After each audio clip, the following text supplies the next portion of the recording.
think we met around a week back about how do we use interferometers in various experiments, and we got some introduction to the interferometers. During that presentation, we have talked about some classical interferometry, and we also talked about the quantum representation of that kind of an interferometry also. Today we will talk about something very interesting. In general, in quantum mechanics, we use it. These are also very popular methods. People use it to construct especially continuous variable quantum states, we call it.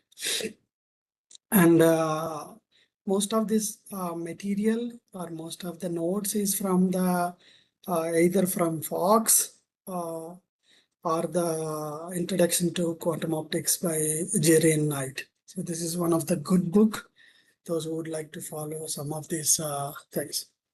And these concepts are a little bit complicated than the other topics, but I think you will enjoy as we are going through this one. So, and I will also show you an experiment which we do it in the laboratory to construct such kind of what we know as quasi probability distributions inside the laboratory. Okay, so today let's jump into the lecture. I think there are a number of people who have explained what is this phase-space representation and quasi probability distributions already. I have seen a few of your lectures, but still I will give you the brief. I'll give you an introduction. Then I'll give you what is this distributions. Then I'll show you in an experiment where we can measure these distributions. So to start with, since I had to write a lot of material for hide this one, somehow my Microsoft Office is not happy that I'm using the free version of it. Srinivas, do you see the advertisement on the side or you don't see it? Hello?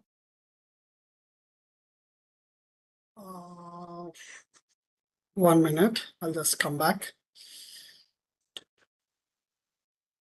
What I will do is I'll just, instead of this one, I'll just 1 minute, I'll share the different. Yeah. Is it good now? I can't see the comments, unfortunately. Give me a minute why I'm not able to see anything. Yeah, okay, great. Someone said, Venkatramana said yes. Yeah, go ahead. So let us go into these presentations. Oops, why I'm showing the previous presentation, sorry. Yes, thank you. And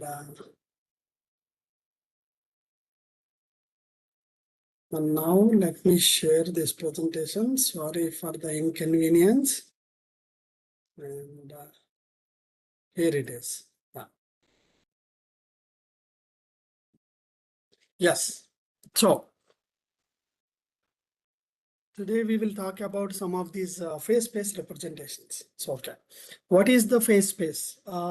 It may not be new. Those who has gone through the classical mechanics of the generally physics part of it, then generally the phase space is generally talks about the space at which all the possible states of the physical system exist. The state literally means not the position. It is also means both the position and the momentum of the system. So this kind of phase space is very useful when we would like to explain how the system is behaving as it progresses in time and space. So that is why phase space representations are very popular in classical mechanics. When we take that phase space representations and bring it to the quantum mechanics, it also has the same similar kind of mathematical framework, but it describes here a quantum state using both position and the momentum variables simultaneously. So instead of using the wave functions or the state vectors like what you have learned in the quantum mechanics, it uses a little bit different kind of probability distributions. These are called quasi probability distributions. And why this is useful? If you could able to create such kind of a quasi probability distribution, then it makes it easier to visualize the quantum state and see a direct connection to the classical mechanics. As we go more and more into these distributions, even tomorrow or day after tomorrow lectures, you will see that some of these one class of quasi-probability distributions tend to create negativity. So that is very unusual when we compare to the typical probability distributions, because probability distributions tend to be always positive. But a quantum state or the if it is a truly quantum state, the quasi-probability distribution will also show a negativity in the probability in this kind of a probability distributions. This is very unusual compared to the what we know as a probability distributions. It also means how wave function is distributed in phase space.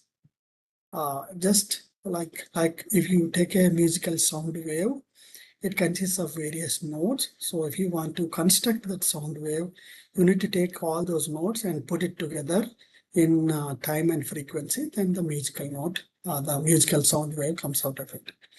The precise way to describe describe this distribution is not unique always, but you can use various forms to create such kind of a probability distributions. One choice is to introduce what is known as the Wigner distribution. So today I will also tell you about how do we construct such kind of a Wigner distribution, which is popularly used in most of these continuous variable quantum states experiments. Space in the quantum mechanics or this part of the class, I need to tell you there is something called quadrature operators. You might have learned, but still I'll give you a glimpse of what is it. So if you would like to take an electric field Ex and you want to describe in space and time, so generally we write it as a E0, that is the amplitude, and this is the frequency part, and these are the annihilation and the creation operators. Then there is a sign kz, that is the space term, and k is the frequency, and the omega is also the k is the spatial frequency, and the omega is the basically angular frequency. And now we can rewrite this particular equation in terms of a new kind of a notion, which is called the quadrature operators. So we can define quadrature operators are x1 and x2. And that we can write it as a 1 by 2 a plus a dagger, and then x2 is a 1 by 2i and minus a dagger.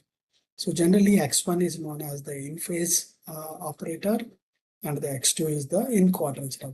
Basically it's out of phase, 90 degrees out of phase. So when you bring this and substitute here, so ex, the electric field can be written as 2 E0 sine kz, and this is the x1 cos omega t and x2 cos omega t. So we can just change this information of A daggers into this x and x1 and x2. x1 and x2 are the in phase and the in quadrature terms. And the uncertainty relation as per such kind of quadratures, we can write it as unwritten, but it is basically if it is a vacuum, so the uncertainty or the expectation value of x1 square is equals to 1 by 4, or similarly the other one. So this is how we generally create such kind of a quadrature operators. But it is too much of mathematics. But when we look into this one in terms of let us say picture, then it will be more easier to visualize it. So this is how the phase space picture of a coherent state looks like. So they're the same. You can write it as a classical field, quantum field, and the vacuum field. So the classical field is basically, as you know, it is a single point and with the angle theta. And basically these x1 and x2 are the dimensionless field quadratures. Just now we have seen it. And in general, in the phase space picture, classical field is characterized by a perfect determinism represented by a sharp point. So this is the sharp point. It is indicated in this two-dimensional space of x1 and x2. Alpha is basically the distance of the origin, and it rotates around the time. So it creates the phase space picture of the electric field rotating around and at an exact phase angle of theta. So that is how the electric field is set. But in general, as you know that there is no way that this kind of a one dot picture is available in quantum mechanics. There is always Heisenberg uncertainty forbids such absolute position and absolute precision in position or any kind of a measurement. So we need to create a smear. That smear around the discrete point that will be delta x and the delta x1 and delta x2. So uncertainty relation says for any field quadrature delta x1 times delta x2 is equals to delta x1 is equals to delta x2, that is equals to 1 by 2. So that is what the picture shows. That means you cannot precisely predict, precisely find the information about x1 or x2 at a one point. It will be always smeared out. So this is generally a typical quantum field is represented in phase space. That's why it is easy to identify it. I will show you how it looks like if we trace it like a wave. Okay. Similarly, if it is a vacuum, in case of a classical field, generally vacuum means there is absolutely no energy. That will be a one dot. But that is not true in case of the quantum field theory. So the quantum something. So in case sorry, that is wrong. So if it is a quantum vacuum, it possesses always 0 point energy. This is exactly same as what you generally calculate for a classical harmonic oscillator. There is a 0 point energy, that is the lowest possible energy state. That will be manifesting as a stationary, irreducible symmetric cloud of quantum noise that drives some of the very popular process known as spontaneous emission in vacuum fluctuations. So the crust of this slide is, if it is in case of a phase space picture, a classical field is just a dot. But the quantum fields are no more dots. They are more like a football with an uncertainty relation shown as delta x1 and delta x2, and their product is roughly around 1/4. And it is easy to see that to various fields, we can express it this way. If you see the vacuum is exactly at the center, and if you see the any kind of a coherent field, that is basically displaced from the center. So that is how we can represent a quantum mechanical or the quantum mechanical state in case of phase space picture. Okay. I am having difficulty. Yeah. So if you how it is actually time evolving it, then you need a little bit different kind of a picture as you see it here. So the time evolution literally means the ball is moving around it with theta plus omega t.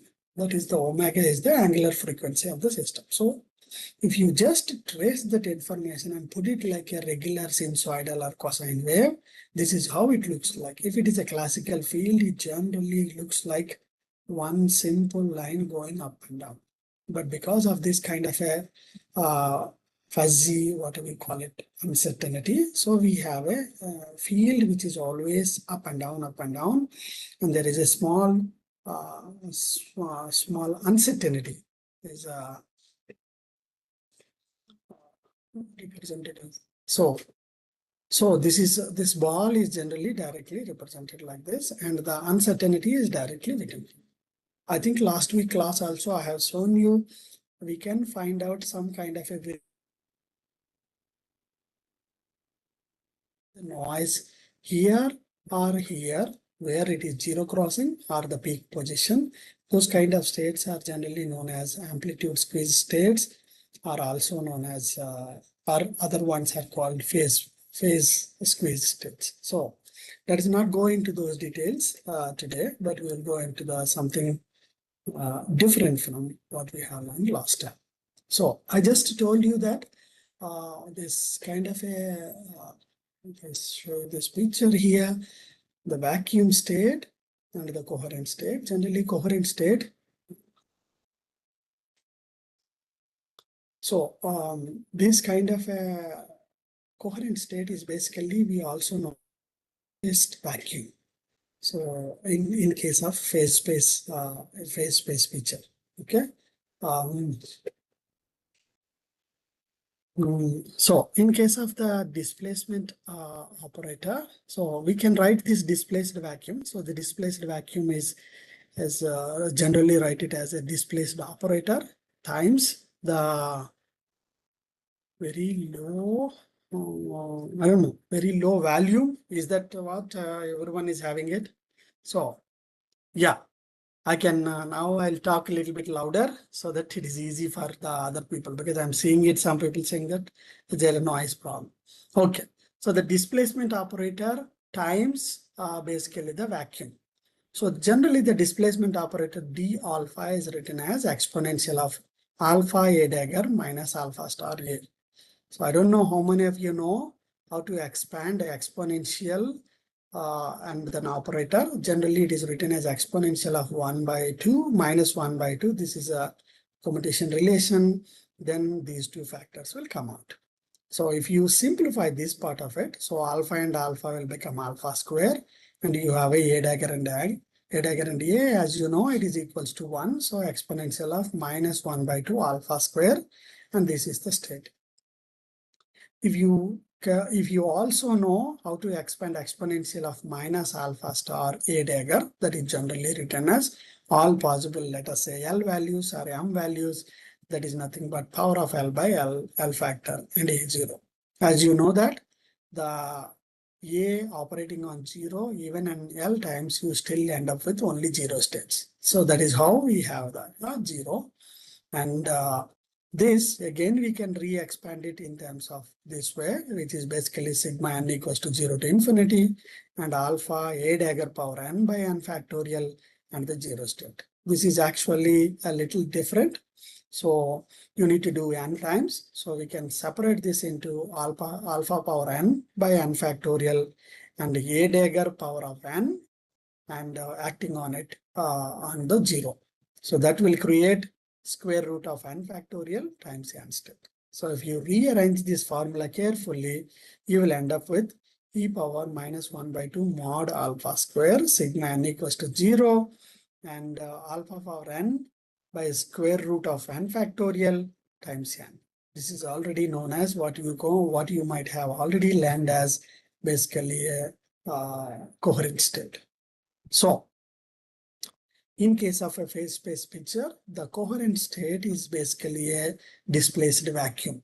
That's what exactly I have shown you here. This is the vacuum state, and the coherent state is basically displaced vacuum. So we can also prove it mathematically that is actually possible in general by just a simple using a displacement operator. This is also a standard book material where you can utilize it to prove that phase space picture is much easier when we bring it into this kind of operations. Okay, so we go to the next slide, which also talks about how do we introduce this kind of a phase space probability functions. Okay, and how do we connect it to the what is known as the density operator. This is the place where we can start talking about the basically a density operator and the phase space probability functions. For generally a number state where you have learned already enough of the number state, the density operator rho is written as summation over n, summation over m, actually rho mn and m and n. So this is how to write it. So if you take that is for a typical number state. For a coherent state, if you want to write it rho, instead of the sigma, you have to use integration. Please remember this one. So this becomes as this kind of a very popular equation, or some people generally write it as rho is equals to p of alpha and d square alpha. So this p of alpha, what is known as generally quasi probability function. Okay, this quasi probability function in this case is very popularly known as Glauber-Suderson function. This is actually a introduction to what is known as phase space distribution. That means now P of alpha is a kind of a distribution, probability function which talks about the phase space distribution of a particular state rho. Okay. Now the fun point is P of alpha can be a negative, unlike the normal probability measure of a non-classical line. This is only true one certain class of these quasi probability functions. I'll introduce you in a minute what are those functions. All states are quantum mechanical, but some states are more quantum mechanical than others. That means some of the quantum states, when you represent in terms of the quasi probability function, you will suddenly see there is a negativity popping up inside that kind of a state. These states are visual and easy to identify as a quantum mechanical state. It is also other way to say it, a non-classical light, the normal the probability distribution tends to reach negative also. So this is not easy to understand, but sometimes these functions are very useful to find out. There is a book on phase space distributions also. Those who are interested, you can contact me. You can read through it. It is a very beautiful book to talks about this, how negativity comes out. So now we can, so the same thing now, what is the phase space probability functions? We can use various other kind of functions also. Tomorrow's speaker also will talk about these things. There is something called Wigner function. There is also Q function. The previous one is Glauber and Sudarshan functions. Out of which people always tend to use Wigner function as the most popular nomenclature or the more popular method to use it for expressing the quantum state information. So Wigner function is generally again Q and P. You can write it as Wigner function of Q and P. Q is the position, P is the momentum. It is expressed as this kind of a expression, and e power I px by h cross. This is basically a Fourier transform kind of a function, Fourier transform that translate the spatial separation x into a momentum variable P. And Q is basically eigenstates of the position operator. This exactly represents a precise location at a distance plus or minus 1/2 away from the center positions. We are trying to find out the Wigner function or the Wigner distribution. Okay. For pure states, the Wigner distribution can be rewritten as with the psi star, psi, same Q minus 1/2 and Q 1 plus 2 and the same Fourier transformations. What is the advantage of this W of Q and P is you can integrate around momentum or you can integrate around just position. So there is a small mistake. So integrating WQP over all momentum space gives the true probability distribution of the position. Thus, at the same time, by integrating WQP over all positions, that is actually Q, sorry, not the P, gives the true probability distribution of the momentum. So this is what the advantage of it. So you take this Wigner function of a system and you just integrate over one of the quadrature and you will get the probability distribution of the other quadrature. That's what is the thrust of this Wigner function. And there is also one more very popular function called Q function. This is also a very popular function used for very specific cases where phase space probability is always positive also. Okay, so this is what. So today, compared to the previous Glauber Sudarshan function and the Wigner function and Q function, I think you are going to learn tomorrow. I'm going to tell about one particular kind of a function which we use it inside the laboratory, which is the Wigner function. Okay, so why we use we have a capability to reconstruct such kind of a Wigner function inside my laboratory. That's what I'm going to tell you about it.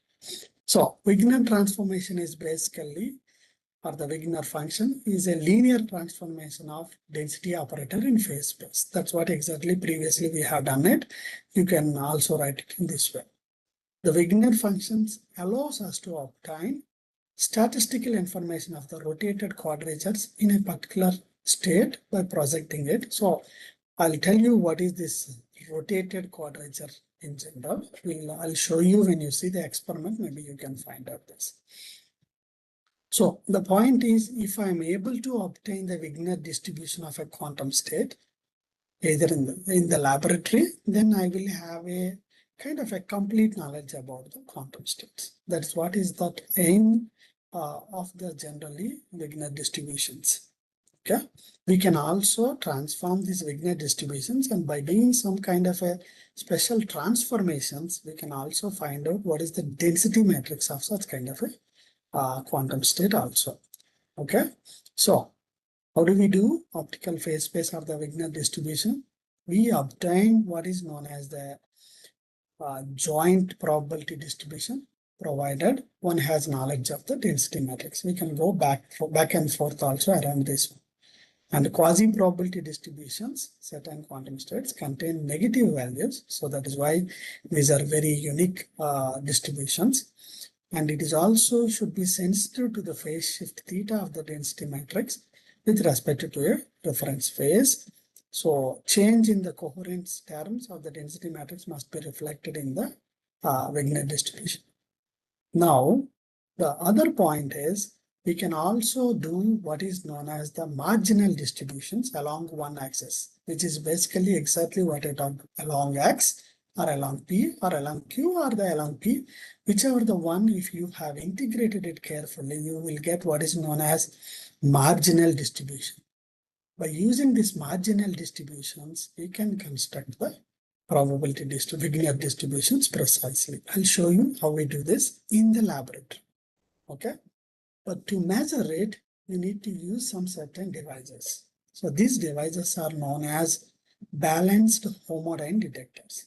Okay, these are very unique devices, or these are very popular in classical systems also to measure very small signals with respect to a very strong signal. When you want to measure a balanced signals, you generally use such kind of a balanced homodyne detector. So the balanced homodyne detectors are very unique because, as I showed you in the last time interferometers also, you use kind of a beam splitter. Okay, in this beam splitter, you combine two things. One is what we known as local oscillator. Okay, that's what is called beta here, local oscillator. On the other side, we will combine something called a quantum state, which we would like to reconstruct. So you always need a local oscillator and you need a quantum state. They both are combined onto a beam splitter. How do we combine it? We need to do this in a Mach-Zehnder based interferometer. I'll show you in a minute how do we do that to combine these two and how it will generally create such kind of a interferometers using such kind of quantum states. Okay. Once we combine it on the beam splitter, as I told you previously, here there is a portion of psi goes here, portion of beta goes here, also this side. So transmitted, reflected. So you generate two outputs and these two outputs are kept onto two detectors D3 and D4. So I just keep two photodetectors where I will observe this D3 and D4 and I will generally find out basically numbers. I can also put a single photon detectors and then find out what is the numbers we are generally detecting it there. Generally, I put a photodetector and directly observe the current here and current here. This kind of an experiments doesn't need any sophisticated detectors. The simple photodetectors, what you see in the laboratory, what you have in the laboratories can be used for this kind of a balanced homodyne measurements. Okay, the local oscillator and the state which we would like to see probability distribution are combined onto a beam splitter and the outputs are detected using two detectors D3 and D4. Now I would like to see a balanced detection between D3 and D4. Okay, balanced detection means I'll give you a glimpse in a minute. if we go through the math, okay, if we go through the math, anyway, since I'm going to give you all the presentations, you can check what is A4 and A3 generally comes out, and what is the number you may be seeing it, N4 and N3, which is basically A4 dagger A4. We have done it also last time. You will slowly come to a conclusion, N3 minus N4 will come out to be something like this. But what we generally see is not just the number, we just see out of the detector a current. That is I34, which I am interested in. That means difference current between I3 and I4. That is what is the balance. So I3 minus I4, if you carefully go through this math again, you will come out to be an interesting I34, which is proportional to the beta, which is basically the quadrature, which is a local oscillator, and with the psi. This psi is the state which we would like to measure it. So by looking at the balanced or the difference photocurrent between D3 and D4, we can measure a subtle or a very small quantum signals, which is amplified by the local oscillator. So this is how this small signals can be measured and also reconstructed using the distributions. Okay, so I'll show you in a minute how does it look like. So in this case, we will come back to that Mach-Zehnder interferometer, which we have used it previously. So same thing, I just split the source into two parts now, and I combined it back onto the another beam splitter as shown here. This is the beam splitter. So in this case, I have to generate a local oscillator. This is the local oscillator. Let us assume that in the other side, I need to introduce the quantum state. That means the whole experiment will be done inside the Mach-Zehnder interferometer. In one arm, we will use it as a local oscillator. In the other arm, using that other part of the light beam, we generate such kind of a quantum states and combine them here. Otherwise, there is no other means to do that. Okay, so that is why these Mach-Zehnder interferometers are extremely useful in this particular case. Okay, this is how a typical balanced homodyne measurement based on the quantum state reconstruction will look like. Okay, so this is the laser, and the light is introduced through a beam splitter BS into two parts. Okay, this part I'm actually creating a local oscillator. In the local oscillator, there is a small half-wave plate. HWP is basically a half-wave plate to precisely control the polarization of the incident light, polarization of the light when they combine together. As I told you previously, if we have polarizations are different, we never create interference. So we should precisely balance the polarization to maximize the interference signal here. On the other side, what I am doing is creating a signal, which is basically a quantum field. In this particular case, we generated single photons. How do we generate? It's a very simple method.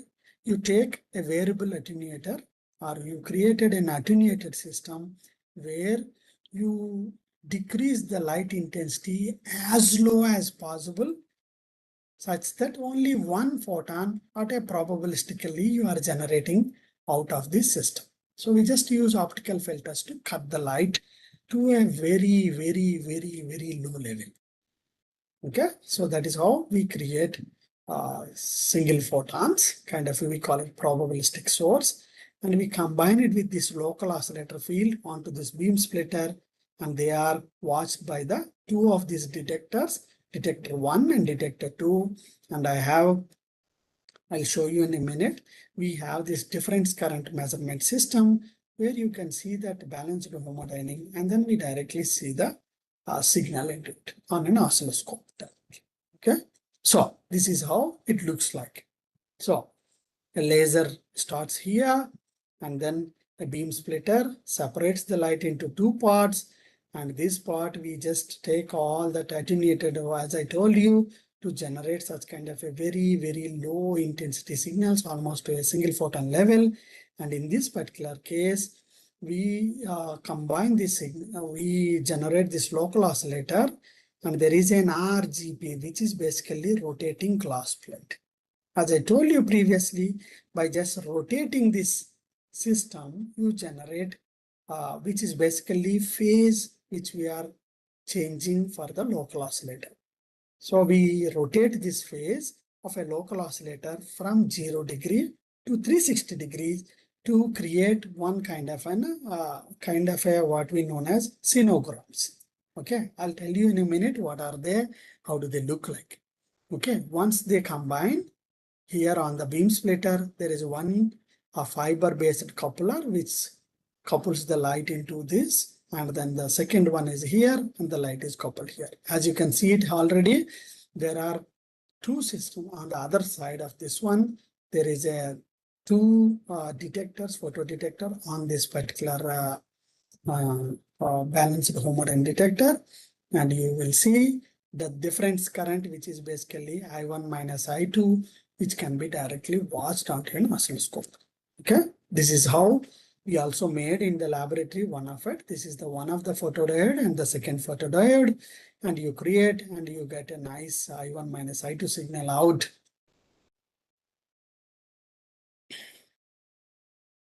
Looks like you're sharing videos or animation.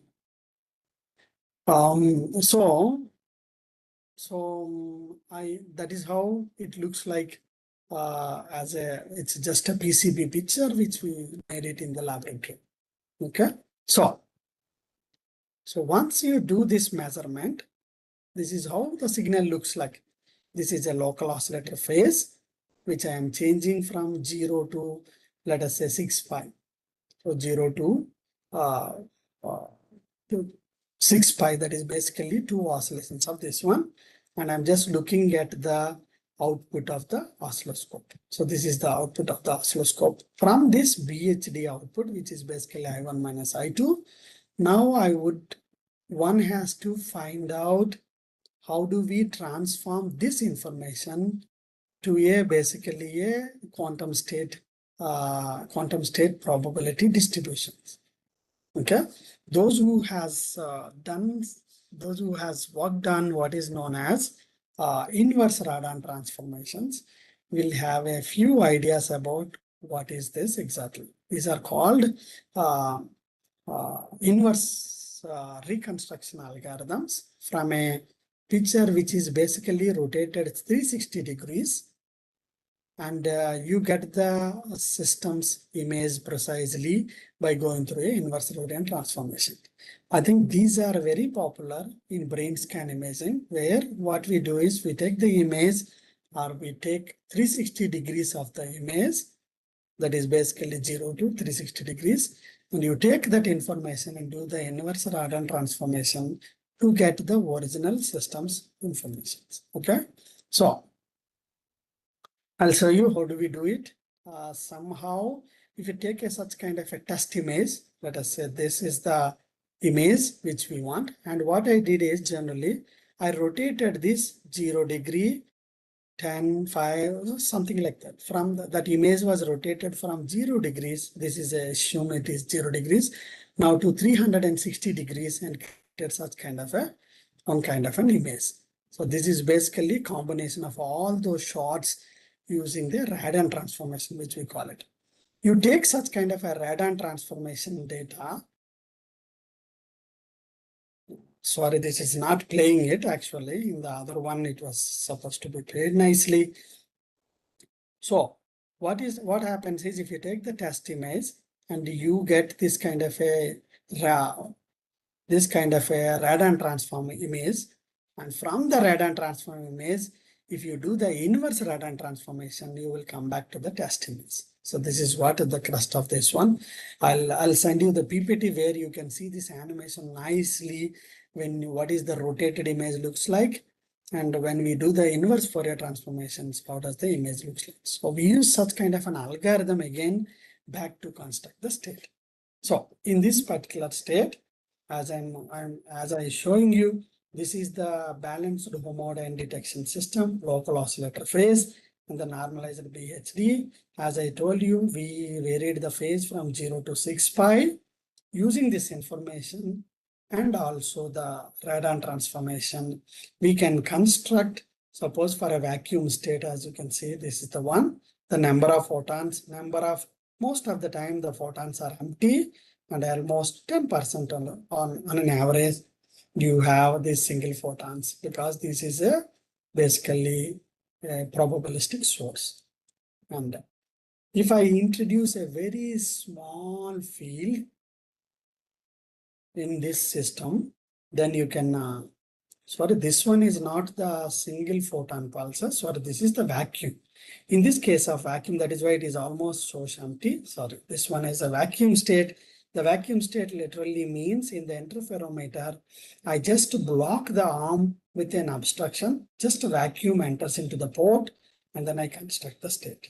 This is how that kind of such kind of a vacuum state looks. So it is mostly empty with a small probability of some small n equals to 1 and n equals to 2, but it is very low. In case of the other field, suppose if you introduce a very small signal field on the other side, because I have a variable attenuator, you can see that such a nice distribution, or such a nice measurement, we can do it from 0 to 360 degrees. As you can see it, this is the balanced homodyne measurement. Using that same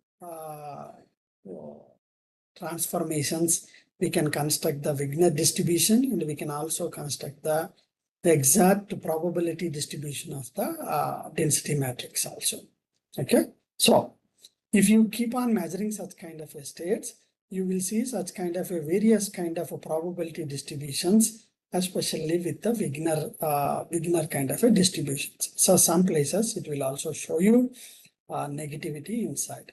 This is basically for a coherent state. This is as I told you already, this is the phase squeezing, amplitude squeezing, and various kind of states of these things. Okay. If you would like to know about these Wigner distributions of the phase space representations, we also have an app inside in which you can play with these things for a realistic situations where you give a state, let us say coherent state or the vacuum state and all these things. You can precisely see how a measurement looks like, how a transformation looks like, and if I have not a perfect detectors or not a perfect measurement, how the state will be looks like also. All this information can be played on this app. This is an applet made by one of our student, and please go through that app and you will see all kind of fun things. With this, I think I'll stop it here.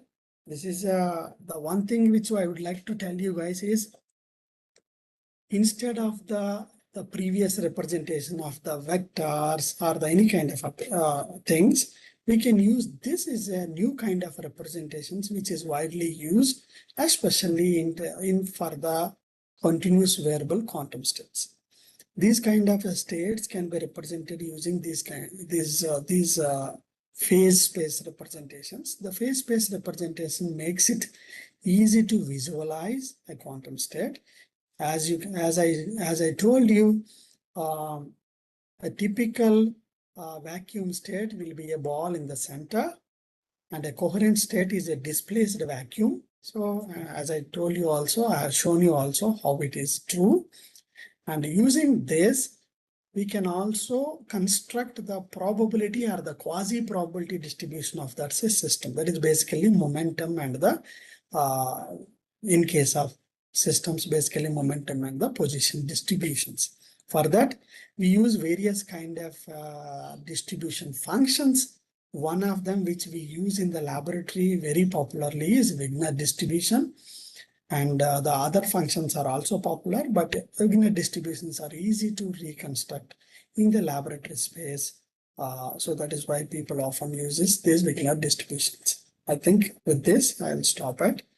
Tomorrow, I think one more speaker will give you more of the mathematical notion and the notation of this entire functions. Thank you. If you have any questions, just shoot me.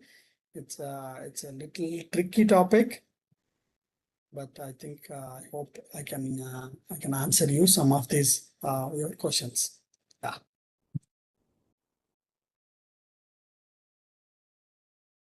1 minute, I'll just pop up.